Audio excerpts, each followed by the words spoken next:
12.3 비상계엄 사태의 헌법적 쟁점을 논의하기 위해 국내 헌법학자 100여 명이 모였습니다. 헌법학자들은 이번 사태가 1987년 민주화로 이룩한 민주주의와 헌정 질서에 대한 공격이라고 규정했는데요. 또 탄핵소추 사유 중 내란죄의 형법적 문제를 다 따지기보다는 위헌 여부만 신속히 판단하는 게 옳다는데 의견을 모았습니다. 유서영 기자입니다. 헌법학자들은 내란죄 위반 여부를 헌법재판소에서 판단받겠다는 윤석열 대통령 측 주장은 시간 끌기 전략의 연장선이라고 꼬집었습니다.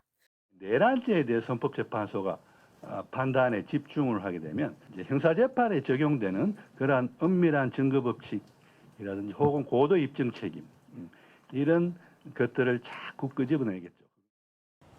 증인을 무더기로 신청하고 증거 능력을 다투며 시간을 끌 수도 있고 동일 사유로 형사재판을 받으면 탄핵 심판은 정지할 수 있다는 법조항 등을 들어 재판을 멈춰달라고 요구할 수도 있다고 했습니다. 학자들은 형법 위반 문제는 법원에 맡기고 헌재는 헌법 위배의 심리를 집중하는 게 사법기관 간 권한 배분 측면에서도 바람직하다고 했습니다. 결론을 내는데 필요한 부분에 한해서 집중해서 판단하는 것입니다. 헌법을 중심으로 판단하는 것이 당연히 맞습니다. 내란죄 적용을 철회하려면 국회 재의결을 받아야 한다는 윤 대통령 측 대리인단과 국민의힘 주장도 학자들은 일축했습니다. 탄핵소추서 사실관계 변화 없이 내란죄 적용만 철회하는 건 별도의 국회 절차 없이 가능하다는 겁니다. 박근혜 전 대통령 탄핵 심판 당시 주심 강일원 재판관 역시 이 재판은 대통령의 범죄 혐의를 찾아내는 형사재판이 아니고 대통령 탄핵 사유를 다투는 것이라고 했습니다.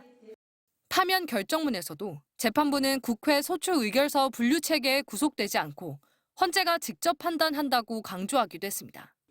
100여 명의 헌법학자들은 12.3 비상계엄 사태를 1987년 민주화 이후 37년간 유지돼온 한국 민주주의와 헌정 질서에 대한 최초의 근본적 공격으로 규정했습니다. 또 군부 독재 시절 미처 청산하지 못한 독재가 가능하다는 망상에서 생긴 결과라고 비판했습니다. MBC 뉴스 유서영입니다.